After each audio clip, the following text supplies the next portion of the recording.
Welcome guys to the video that covers a whole lot of the recently announced board games that are coming out here soon on crowdfunded, both Kickstarter and GameFound, including some really cool looks at like the final boss of one of them, right? I gotta look into that they're gonna love. It's super exciting. There's some reprints, there's some expansions, there's some brand new things, some things long requested. I'm excited to go over them with you guys all right now.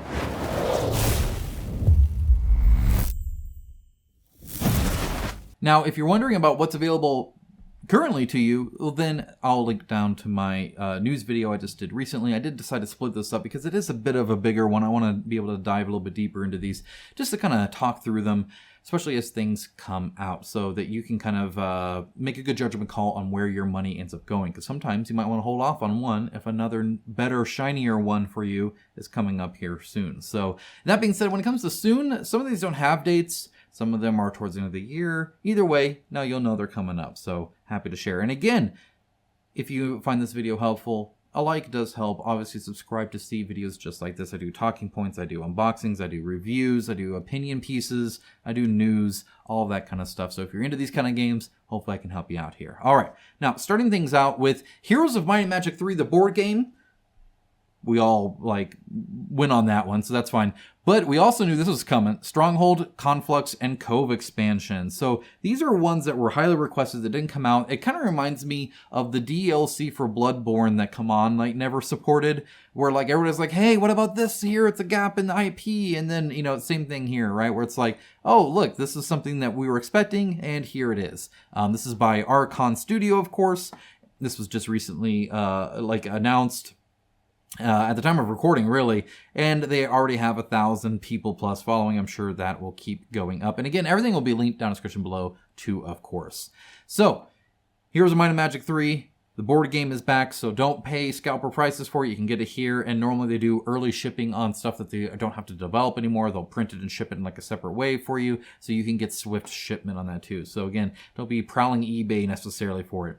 They do have the new content here, right? So they have 3 expansions. They have the Conflux, the Stronghold, and the Cove. One of the cool things here is that the Cove is a collaboration with the creators of the Fanmon Horn of the Abyss. So the other ones are from the base game, and then the Cove is supporting this Horn of the Abyss fan mod, which I hadn't even heard of. So let me know if that's actually worth it. That sounds kind of cool. And of course, you can get the whole shebang too if you want, which is awesome. And that's including the exclusives, right? So yeah, there's a lot involved here. This is showing a lot of the quantity, but again, all the minis are even hard to make out on this. It's so zoomed out. There's a ton of content already for this. They pretty much did the whole Heroes of Might and Magic 3 at this point. That's a lot. A lot of this is still TBA, right? There's going to be 10 models in this one. There's going to be 10 models in this one. There's going to be 10 models in this one. They're all quite similar, right? 56 cards, 78 cards, and 70 cards. So the Cove one is a little bit smaller on the card side. Otherwise, they're all pretty much the same. Again, we don't know how many missions in the mission book too, so we'll see. Either way, very cool to see. I don't know exactly when this will be coming out, but it will be coming out, so stay tuned for that. And of course, I will share once we have more information. Now, we also have Harakiri Blades of Honor reprint plus Souls of Yomi. So this will be the final act to the Harakiri board game. The Harakiri board game, you're going to see more on my channel as I do a final unboxing. I'll have that available soon. Plus, of course, my opinions on the game itself. And this is by Synergic Games. They're obviously a more indie studio.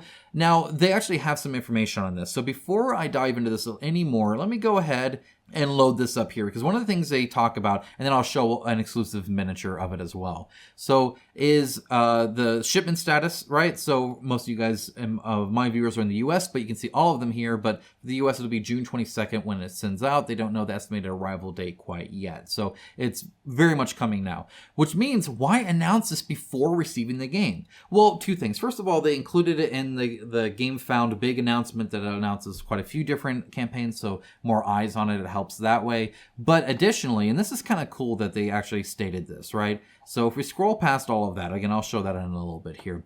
It says that as the game arrives, those who have interest in acquiring it would surely be forced to resort to the secondhand market with very high prices. Again, at that point, you're doing scalper prices where people try to like order an extra copy to pay for theirs. It's a very common tactic, and they just drum up the price a lot. So what they're saying is that if they announce a reprint even before the arrival of the game, then they inform them of the possibility of obtaining the game directly for all those who are interested. So then you get to support the developer, and it means that you're not paying out the wazoo on some scalper prices. You could pay a more normal price. So that's why they did that.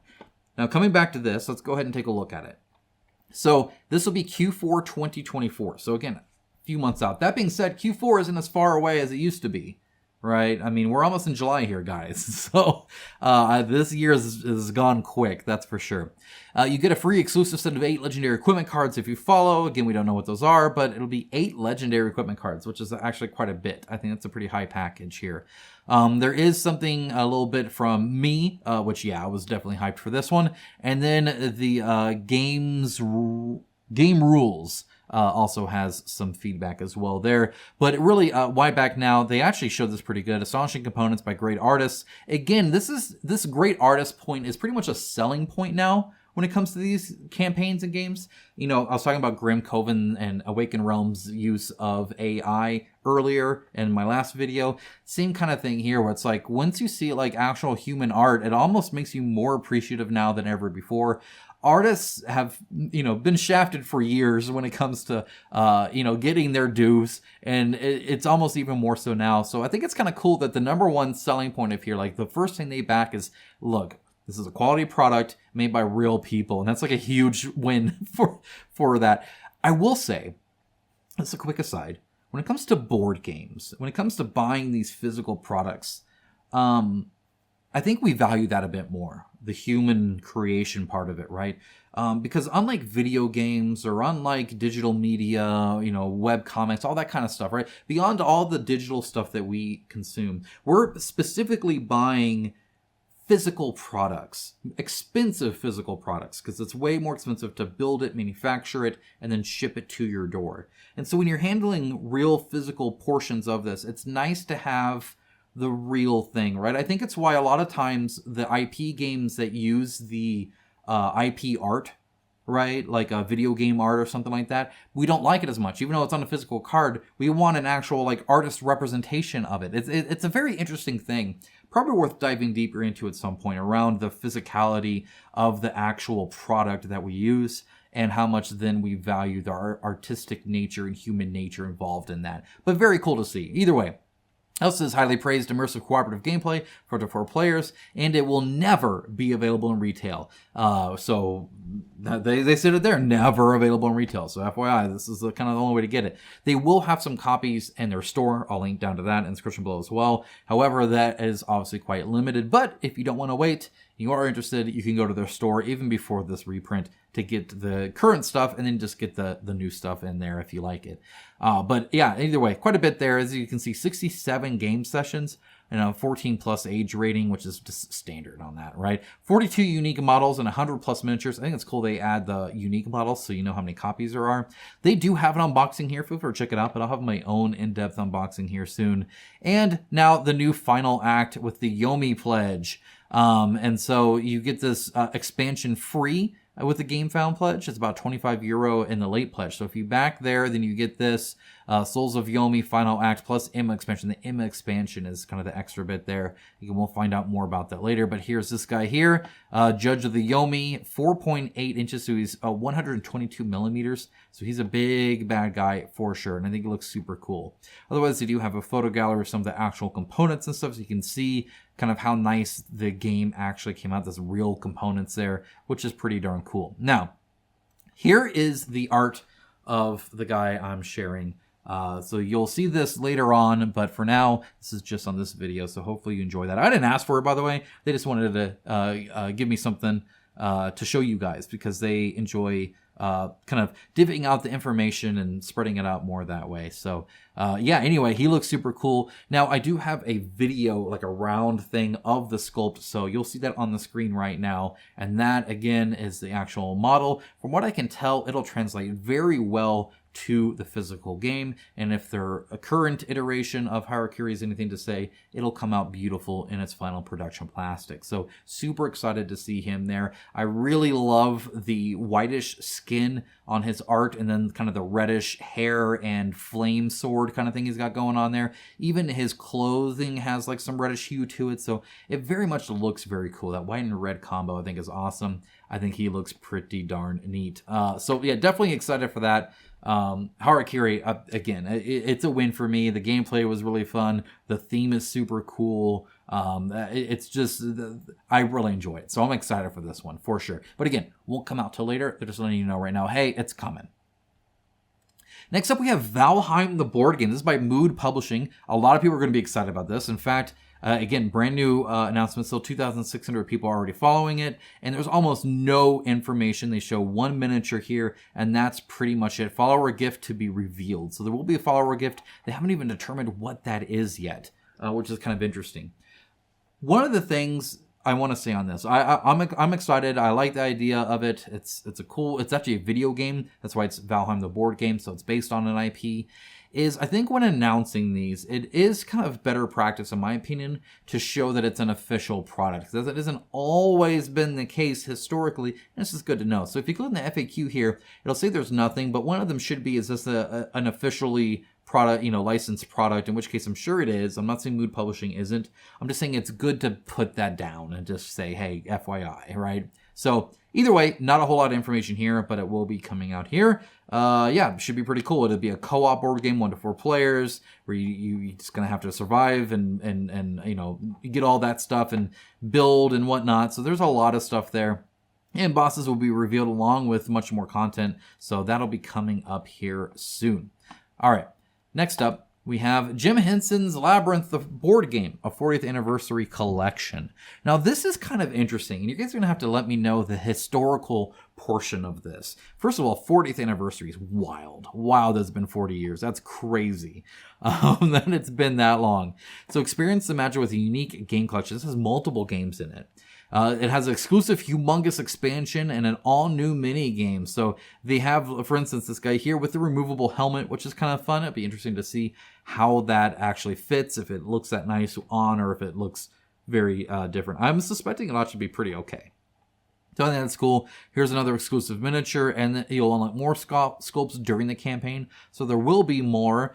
This seems to be quite well detailed. What's interesting here is notice the difference in the render, even in like the color. So it's kind of, I don't know how they're deciding, which render to do what in, because now they're all gray again here. So here's all the characters you can play as, and then the sneaky foes that you're opposing down here. There is a new rule book with this one, so it's not the old rule book. All rules in one book, new optional rules optimized for beginners and expert board gamers. So that'll be kind of interesting. Again, if you've played the original, let me know. Then there's 3 extra games on top of this, right? So they have the adventure game, they have the card game, and a Ready Steady Worm game. So none of these, I think, are anything that's going to be like huge. Really, a lot of this, like I said, is getting the physical components. Having the art on the cards is fun, right? Having the adventure game booklet is cool, right? Like, if you like the IP, if you appreciate that, then you appreciate all the different physical pieces you can have here, right? And those come in a big collector's box as well. So if you are a fan, then that'll be super cool. Also, set of foil cards, so that'll be kind of fun as well. So, again, this isn't something that's going to be like mind-blowing when it comes to gameplay or anything like that, right? Obviously, we've very much modernized a lot of that. However, this looks like a great,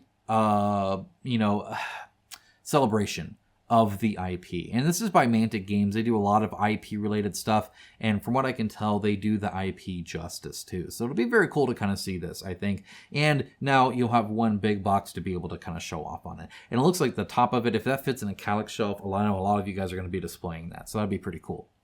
Next up, Onward, the MOBA board game by Skytier Games. Now this is fascinating, because Skytier started, and I mentioned this in my last video covering their current campaign, Skytier Horde campaigns, and they started with Skytier, which was their attempt at like a miniature card MOBA game.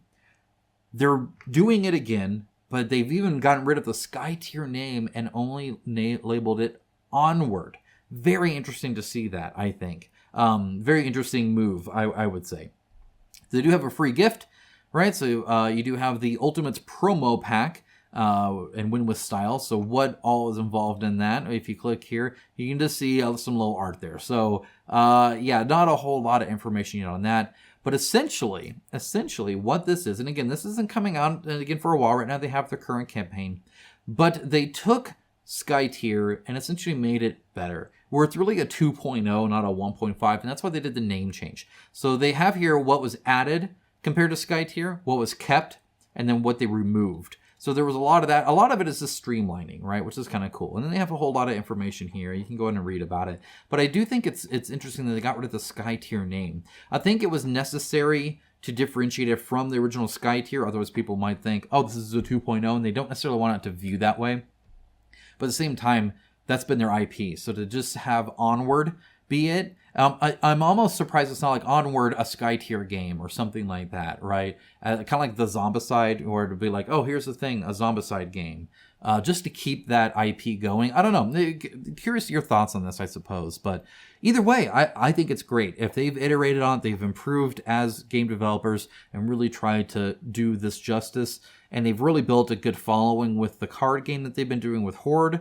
Maybe this is the right time to do the jump. We'll see. Right now, 534 people are following. We'll see how many more do and what this ends up being. It could be a big deal, or it could be just kind of a normal indie thing that we see. And I don't mean that in a negative way. I just mean something that doesn't like hugely explode either. So we'll have to see more. We'll definitely have to see more. Right now, they're not showing a whole lot. We got a tiny picture here, and that's about it. So we'll see what's left in Onward coming up here soon. Again, I'll cover it, so I'll let you know. Next up, we have Terrorscape Putrefied Enmity. You know the word. I'm not going to even bother anymore. You guys got it. Terrorscape 8.4 in BGG. I didn't realize it had gotten that high. That's pretty cool. If you didn't know, this is the one I nerded out over the big board here, because it does separate the players visually. This is where you'd actually like roll dice, and it comes out here, and you actually put cards up there. So it's again taking the physicality of this and doing several things with it. It's a part of the board you play. It's part of the visual setting, and it separates view and stuff like that. That's a very cool idea. So I really do dig that. This is kind of the typical, you got to survive the monster kind of thing, right? But they will be having new stuff here, right? So they'll have an expansion, and then they have the Sundrop version, if you want the kind of the fancier minis there. And then you have the foil ultimate cards and deluxe storage boxes to top it all off. There will be a new killer. There are several new survivors, and then there'll be a new map that they're kind of showing there. Now, this is kind of interesting. Let me know your thoughts on this. Save $5, save $3, save $6, $8, and $10. Is that worth advertising to you? I mean, I'm not saying it's bad. It's not a bad thing to save. Of course, obviously, any savings is awesome. Of course, especially when you bundle stuff and whatnot. But having a save $3 just seems almost meaningless to me, especially when I'm spending $90. The fact that it's not $92 and instead is $89 means very little to me. To me, this is almost funny as opposed to helpful. But, maybe I'm just not being appreciative. Let me know your thoughts. I would love to hear your thoughts on this. What do you think? Is this useful? Is this going to make you feel better about purchasing it? Is this going to make you purchase it where you wouldn't have otherwise? What is the purpose of the save $3, of the save $6, of the save $5? I don't know. Yeah, I'm not for it. It just to me. We buy our meat at a grocery store that often has sales on meat, and so we were looking to have a good selection. And a lot of times it's save $1, save even $7, and I start to pay attention at $7. Really, it's save 10 or more that I start to pay attention, because sometimes it's like buy one roast, get a roast free, and I just save like $25, right? So like sometimes it's really good, and you're like, yeah. But other times, the save $1, why is that even a sticker? Is that even worth it? Oh, I saved $1 on this like chuck roast, like woohoo! I guess I don't know. Maybe it's just me. To me, I can't get too excited about that. But very cool to see these reprints, to see the support that we're seeing. That being said, I want to see new stuff too, right? So what do you think about looking back at this for a little bit? And again, there's still a little bit more in this video. Around all of the like reprints and expansions and stuff like that.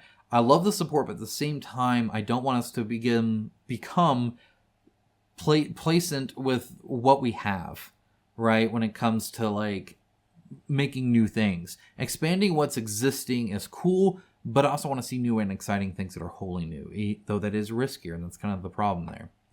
All right, next up we have Brink. Brink is a Moonrakers expansion by Ivy Studios. Of course, this is going to do quite well. It already has 3,200 followers, and we'll get quite a bit more. People loved Moonrake. Moonrake looked very pretty, that's for sure. So it's a shape the legacy of the Moonrakers in our new standalone worker placement game filled with diplomacy, trading, and hexploration.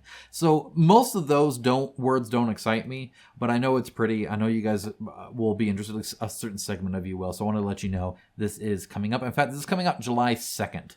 So very, very soon on this one.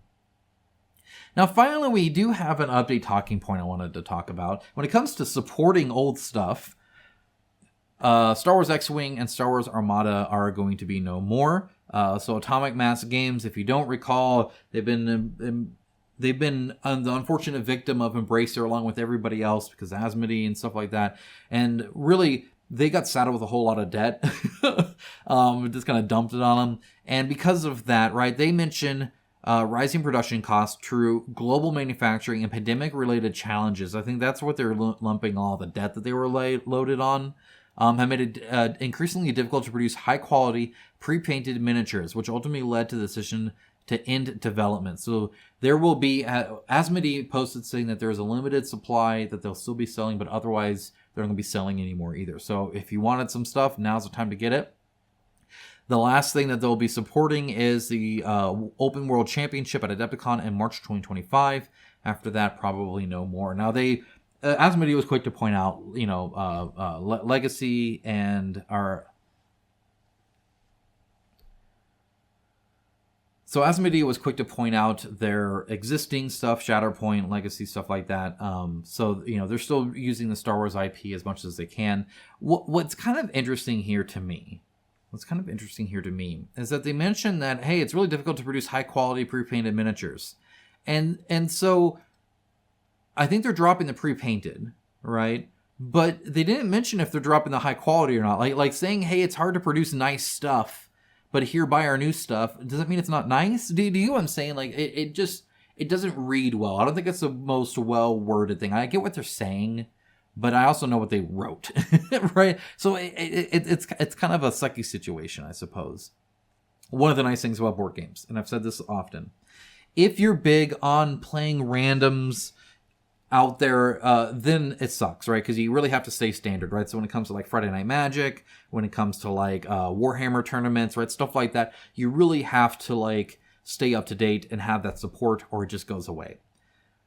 If you play casually, you shouldn't really care too much because you can always play that, right? Like I can always play 9th edition Warhammer again if I want to, because I bought the 9th edition rulebook. I have all the stuff there for it. I have the minis. I can do that. I don't have to keep up with the editions if I don't want to. You can still play 1st edition Warhammer 40,000 if you want. There's nothing stopping you there if you play casually with your friends, right? You have the rules. One of the nice things about no apps, one of the nice things about that is they can't take it away from you, right? It's not like video games where they stop support and shut the servers down on the old stuff to make you buy the new stuff, right?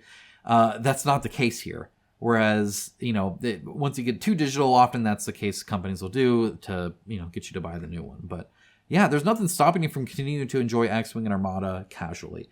But it will be going away pretty much when it comes to in-game stores and tournaments, stuff like that. So if that's your jam, then I'm sorry. If it's casual, well, you can keep playing. Don't think that this stops you from playing the game, because it doesn't. But it does stop you from buying new stuff and getting new stuff. So if you're hoping for new stuff, if you're excited about the potential for new stuff, that's just not going to happen, apparently. And I think some of it's a pre-painted, some of it's not. But then again, we get like these board games from like Dragori Games that like pre-paint everything, right? We have pre-painted stuff from Awaken Realms. Like we do all this stuff all the time with pre-painted. So I don't know, kind of iffy. Anyway, that's your news update for today. Again, the combination between what's here now and what's coming up and some recent happenings like with the stopping of X-Wing and Armada. Hopefully you found value in that. If you did, if you appreciated, again, I spent hours researching, looking up things, organizing things, and preparing for this video. So if you did appreciate it, a like goes a long way to helping with the algorithm, a comment, or even a subscription. Guys, thank you so much. Thank you to all my patrons for their unwavering support as I continue to try and share as much information as I can with you guys to keep you guys well informed in this ever-changing industry. Thank you so much for watching. Have a great rest of your day. Take care. Bye, guys.